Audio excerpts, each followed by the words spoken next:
How do you know when your ex is truly gone for good?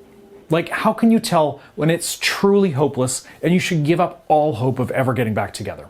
Maybe there's still a chance that they'll come back to you, or maybe it's absolutely over and you need to move on and forget about your ex for good.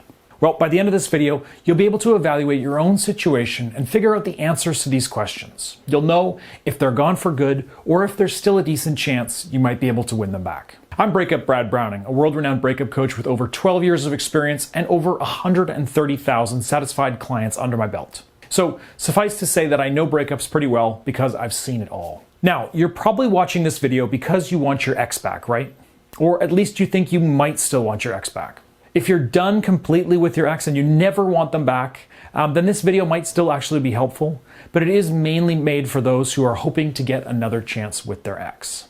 Number one, how much time has passed? Look, let's start with the obvious one. I think you're already aware of this, but the more time that's passed since your breakup, the less your chances are of getting back together. Now, that's actually not 100% accurate, because for the first month or two after breaking up, time is actually very helpful to your chances of getting back together, especially if you apply my no contact strategy very quickly after the breakup. 30 days after breaking up, if you have applied no contact, your odds of getting them back are almost always better than they were the first day after you broke up. So time is good for the first while after a breakup, as it lets your ex forget about negative memories and feelings and allows them to experience the pain and loneliness of life without you by their side. Now, studies have shown that these feelings peak around 30 days after a breakup on average, if, and this is a big if you don't make any mistakes during those 30 days, such as begging or pleading or stalking your ex. But after the first 1 to 2 months, time starts becoming your enemy. After your ex starts to slowly learn to adjust to life on their own, when the smallest little reminder can make them think of you and miss you like crazy, or especially when they start dating somebody new, that's when time becomes a bad thing for your chances of getting them back. If it's been over a year since your breakup, your odds of getting them back are honestly pretty slim.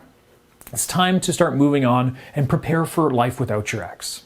Now, that's not to say it's impossible and exes never come back after a year apart. I absolutely do see that happen for my clients pretty regularly. But more often, when the time since your breakup is measured in years instead of weeks or months, it is time to accept that your odds are very slim and you're likely going to have to move on. But what if it's, say been 6 or 8 months since the breakup? Now, you may still have a chance in that situation, but that's going to depend on a few things. A, how long you and this ex were together for and how serious your relationship was. B, how messy your breakup was. And C, how many mistakes you've made in those 6 or 8 months since the breakup. If you did everything correctly, you've been employing no contact and really focusing on your own life and living to the fullest with your ex out of the picture, well, then you probably still have a chance. On the other hand, if your ex will barely speak to you after all that time though, or if you've made countless mistakes and been blocked by your ex, then unfortunately it's almost definitely over. In the first 6 months after a breakup, there is usually still hope left. How likely it is you'll be able to actually win them back though, really does depend on the details of your situation. Well, you know what the very best way to figure out your odds are? Well, that brings me to number 2. What did you score on my free quiz? So if you haven't already, go to breakupbrad.com/quiz and answer a few simple questions. When you submit your answers, you'll be able to see a score out of 100, with higher scores meaning you have a better chance of getting them back. And you'll also get a series of personalized recommendations on how to maximize your odds based on your answers. The quiz takes about 5 minutes, it's completely free, and it is the most accurate assessment tool you'll find anywhere online. I've compiled hundreds of studies and academic findings, as well as 13 years of breakup coaching experience and data to build my quiz and make it as accurate as possible. Now, when you do have your quiz score, you'll be told what the score means for your chances of getting your ex back. But in summary, if you score above 80 on the quiz, you will probably be able to get your ex back. Between 70 and 80, you still have a pretty decent chance. And between 60 and 70, well, you're in a tough spot, but there is still a chance that you might be able to turn things around. Below 60, unfortunately, it is probably over.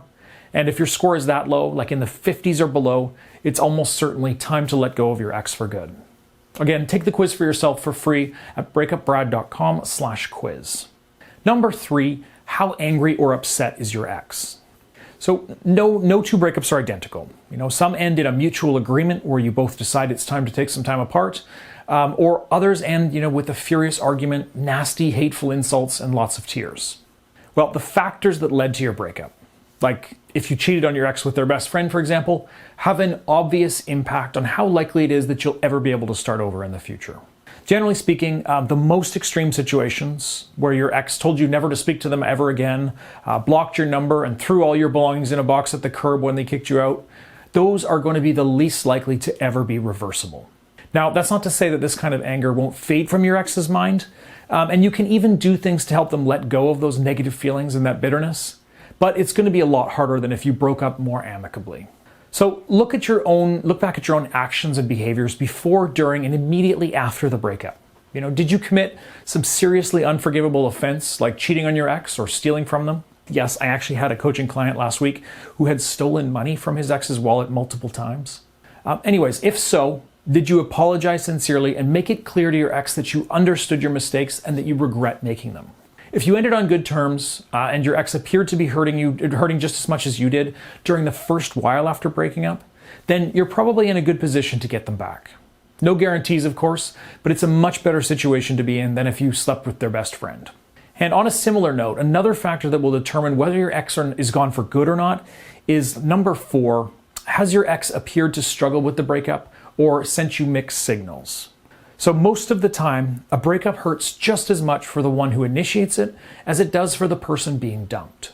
So if your ex was obviously really hurting from the breakup, if they cried, told you they were sorry that things had to end, or seemed to be uncertain about their decision, well, that's definitely good news for your chances of getting them back. On the other hand, if they've been consistently cold and distant, or they haven't really shown any emotional effects from the breakup, then that's not such a good sign. It's possible they're just very good at keeping their emotions private. In fact, that's actually probably the most likely reason. But it's also possible that a cold, distant ex who doesn't appear to be affected by the breakup might really be 100% confident in their decision and dead set on moving on. Now, it can be hard to tell which is the case for your ex, but you know their personality best. And of course, you can also take my free quiz to help you figure that out as well. One clear sign that indicates you have a good chance of getting them back is mixed messages, or in other words, the hot and cold treatment. Now, I've made a video on this exact topic previously, which I'll link to in the description below. But what I mean by hot and cold treatment is when your ex sometimes does or says things that make you think that they might want you back, only to send the complete opposite message just a few hours or days later. So for example, maybe they tell you how badly they miss you in a late night text message on a Friday, but then on Sunday they completely ignore your calls and texts and act like you don't exist. Or, maybe they're flirting with you like crazy at work one day, and then the next time you have a shift together, they won't even say hi, or they seem downright rude or angry at you. Now, these kinds of mixed message situations are almost always a positive sign for your odds of getting a second chance. Usually, this indicates that they're struggling internally with the decision to break up, and it's this kind of weakness and uncertainty that gives you a brilliant opportunity to make your move and get them to come back to you begging for another chance. Please watch my video that I linked in the description below on this topic, and also go to breakupbrad.com and watch my free full-length tutorial video to learn how to take advantage of this kind of mixed messaging situation, because as I said, it is definitely a positive sign for your chances. And number 5, how many mistakes have you made since the breakup? This is another big factor in determining whether or not your ex is gone for good. So the more mistakes you've made, and the more serious the nature of those mistakes, the more you've pushed your ex away and decreased your chances of getting them back. And when I say mistakes, I mean things like, begging and pleading your ex for another chance, lashing out at your ex in anger, allowing your ex to see your emotions and your heartache, trying to get revenge on your ex, apologizing over and over, pestering or nagging your ex repeatedly, or failing to apply a period of no contact. Any and all of these actions are likely to reduce your ex's attraction and paint you in a negative light. So the more mistakes like this that you've committed since the breakup, the less likely it is that your ex is going to be willing to get back together.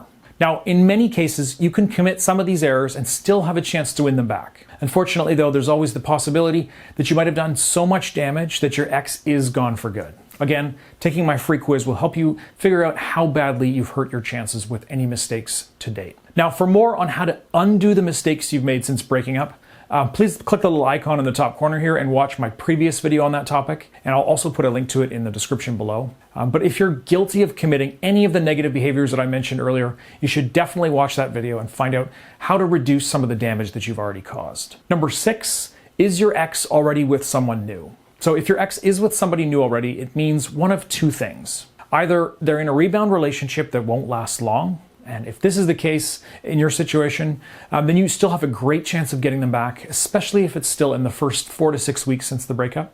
Please watch my full video on how to steal back your ex from a rebound relationship by clicking the icon in the corner here, or again, by clicking a link to that video in the description below. But suffice to say, rebound relationships are often a good thing for your chances of getting back together, believe it or not. And again, I'll explain why and how to take advantage of that situation in that previous video that I've linked in the description below. Or the second thing it might mean is that it might mean they've fully moved on and they're happily with somebody new.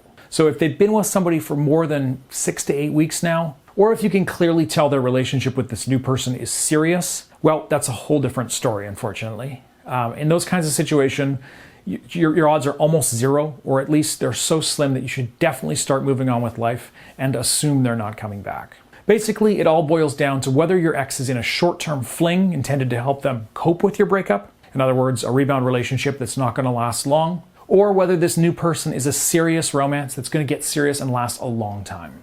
Never, ever try to convince your ex to leave their new partner or their new relationship. Don't try to sabotage it. Don't lash out at your ex or their new partner. And don't even really mention the relationship to your ex at all. The very best way to handle an ex who's already dating somebody new is to take the high road and act like you don't care. Or better yet, act like you're happy for them. Anything that you try to do to break up your ex and this new person is definitely going to cause permanent damages to your chances of ever getting back together. And number 7, do you want your ex back? So lastly, this is just a quick final reminder. Your ex isn't the only person on earth that you are compatible with. Now, don't get me wrong, I think there are many, many times where you should try to save your relationship and start over with your ex.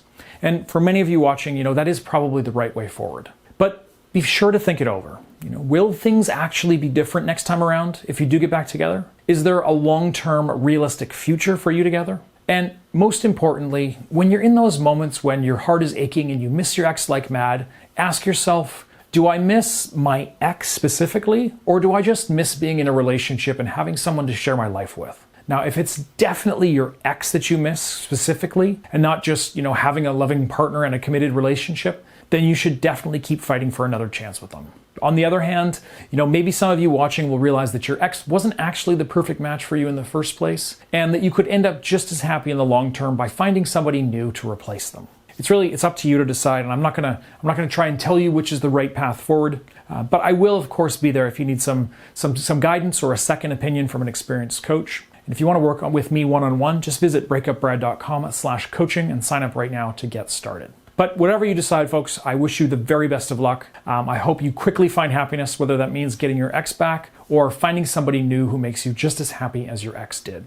Thank you so much for watching. Don't forget to leave your comments in the comment section below and take my free quiz right now at breakupbrad.com/quiz. I'll see you again soon.